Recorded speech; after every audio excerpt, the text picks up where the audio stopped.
Okay, so now at this point, you're probably feeling a little bit confused and slightly overwhelmed with multiple time frames. You understand the theory of it, you understand how they kind of work together. Now the question is, how do you use it? Which ones do you personally use? So that's what we're going to get into with this video. The question of which time frames you should use is really going to come down to your personality. Now, you may not think that it should be that ambiguous, but it really is. You know, what kind of a personality are you? Are you somebody that can actually sit at your computer and day trade all the time? If so, you may look at a different set of trading parameters. You may look at a different set of time frames. Do you need a larger time frame because of the way your work schedule goes? Maybe all you can trade is the biggest picture time frame. How much risk are you willing to accept? If you're willing to take on a whole lot of risk, then the larger time frame may work better for you. If you're only willing to take on a very small amount of risk, you're probably going to have to be more of a day trader where you're really managing the entries and the stops and you're trying to scalp off that smallest move. So what is your personality? You're going to have to decide. But once you've decided, now we can start selecting our time frames. And when you start selecting your time frame, you need to select a time frame that will be your main time frame. Now, what do I mean by your main time frame? What I mean by your main time frame is this is the time frame where I call it home. This is where you hang out. This is where you do the majority of your charting. For me, that's a daily chart. I do the majority of my charting on a daily chart. That is my home time frame. Sometimes I'll go into a smaller time frame. Sometimes I'll go up to a bigger time frame. But the daily chart, that's where I spend most of my time. Now for you, that may be a 4-hour chart. It just depends on what your personality is, and it also depends on the instrument you're trading.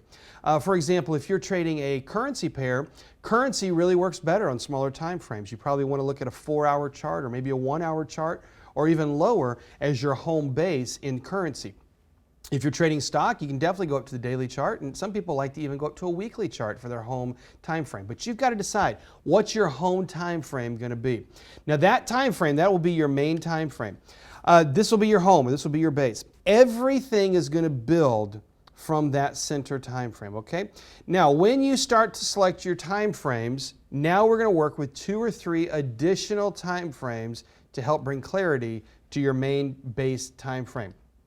And what you want to do is you want to choose time frames that are going to work well together. So here is the rule. The general ratio is approximately a ratio of ×4. So you've got a 15-minute, a 1-hour, and a 4-hour. Those work together. For example, 4 times 15 minutes is 1 hour. 1 hour times 4 is 4 hours. Okay, so that's how those tend to work together. Here's a general chart, and I've also assigned to it a personality. I don't know if these personalities are really accurate, but I put it in there. If you come down here to first look at the main view in this picture. You see where it says main view? And if your main view is daily, this is what I would call a slow swinging trader. Okay, now why is that? Because your daily chart is your main time frame. You're a swing trader, but you're not, trying to necessarily be in and out all the time. You're just a typical daily swing trader. Now, if you want to go down from a daily chart, where do you go? Well, you're going to go down probably to a 4-hour chart. Now, on a stock chart, you might go down to a 1-hour chart, but normally you're probably going to go down to a 1 or a 4-hour chart. On a currency trade, you're definitely going to go from a daily chart down to a 4-hour chart. All right. Now, where would you go for the bigger picture? The bigger picture, you can go up to a weekly trade or a weekly chart. And those will be your 3 time frames that you use together. Now, what if you are a really fast day trader? What if your main view is a 5-minute chart? Well, I've titled that personality Fast and Limber. 5 minutes, that's your main analysis. Well, where are you going to go down to? You're going to go down to a 1-minute chart. That'll be your smallest time frame. And you're going to take it up for your big picture to the 30-minute chart.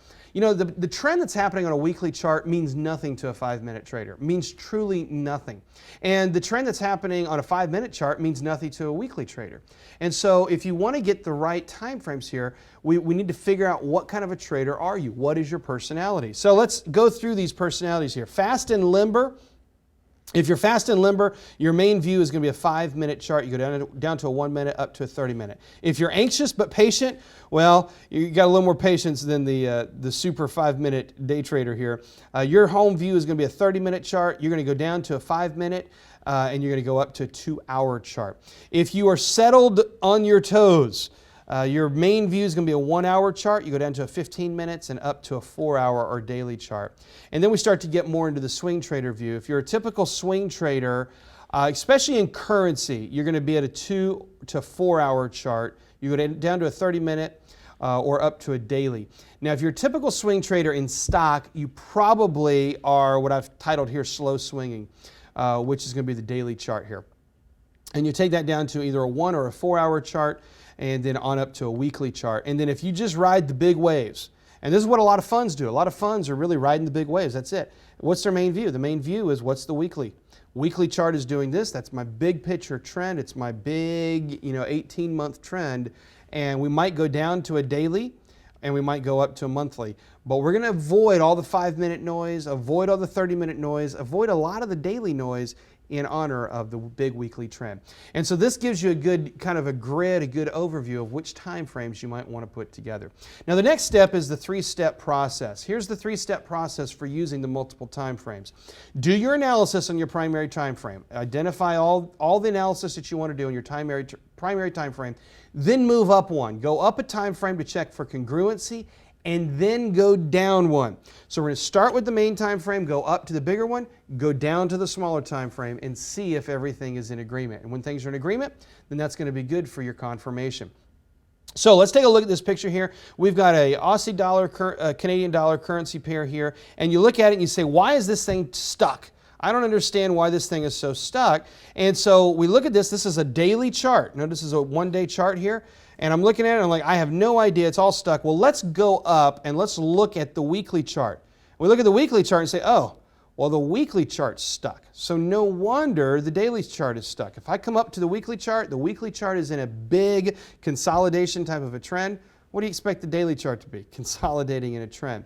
So now we go down, and let's say we go down to the 1-hour chart and we realize that internally there is a bullish trend. The hourly chart shows a bullish trend. It's just that we're stuck inside that daily picture here. So to get the clarification on this chart, you really had to come down to an hourly chart. And if you wanted to trade a stock that is, or in this case a currency that is that stuck in a consolidation, you're going to have to go down to an hourly chart or even lower to find a trend that's active that you can actually trade. Now let's watch what happens 2 days later. First, take a note here. Note these 2 peaks. You see these 2 peaks? We're going to shift this all forward and we're going to run 2 more days worth of data on the chart. So you ready? Okay, now those 2 peaks that I just drew, here's those 2 peaks here. We were in a bullish trend. Well, now the hourly chart has shifted. It's now in a bearish trend. You see that bearish trend that's clear in the hourly chart? Now watch. Let's go back to the daily chart, back to home base, and we're stuck again.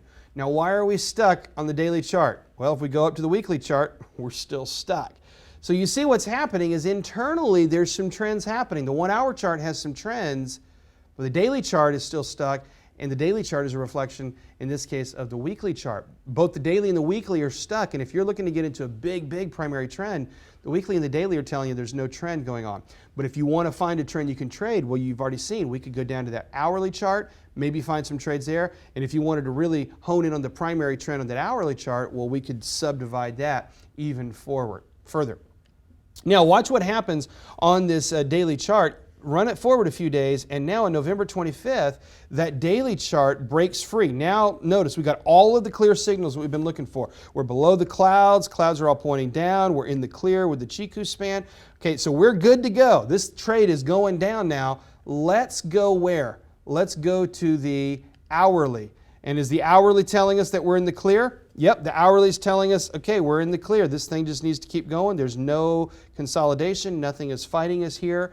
And if we push up to the weekly chart, are we stuck? Well, we're stuck, but we're breaking free. Notice what's happening here. We're still in the consolidation, but we are breaking free. So this is looking a lot better. And now what this gives us a picture, multiple time frames, daily chart is broken free.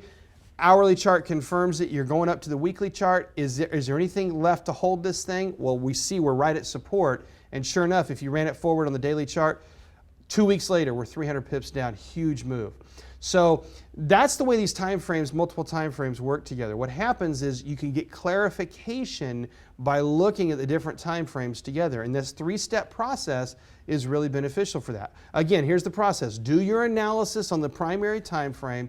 Move up one time frame to check for congruency. Move down one time frame to check for a better entry. And we just saw those working together. The daily chart was your time frame. It was stuck. You went up to the weekly. It verified stuck. Go down to the hourly. You see, hey, there's some opportunity here. But it wasn't until the daily broke free, the hourly is confirming, yeah, we're in the clear, and then you looked at the weekly and you said, okay, the weekly, I'm at support and I'm breaking that support. I think I'm good now. And boom, sure enough, we were good. And so that's how the multiple time frames help. Multiple time frames can help get clarification into when these trends are all really getting into sync and all working together. And the ideal trade is to get a primary trend that's going bullish with an intermediate trend that's going bullish with a minor level trend that's going bullish, or a minor level trend that's going bearish with an intermediate going bearish with a primary going bearish. Get all those trends lined up and you're getting into the sweet spot of a trade. That's what you really want to capture.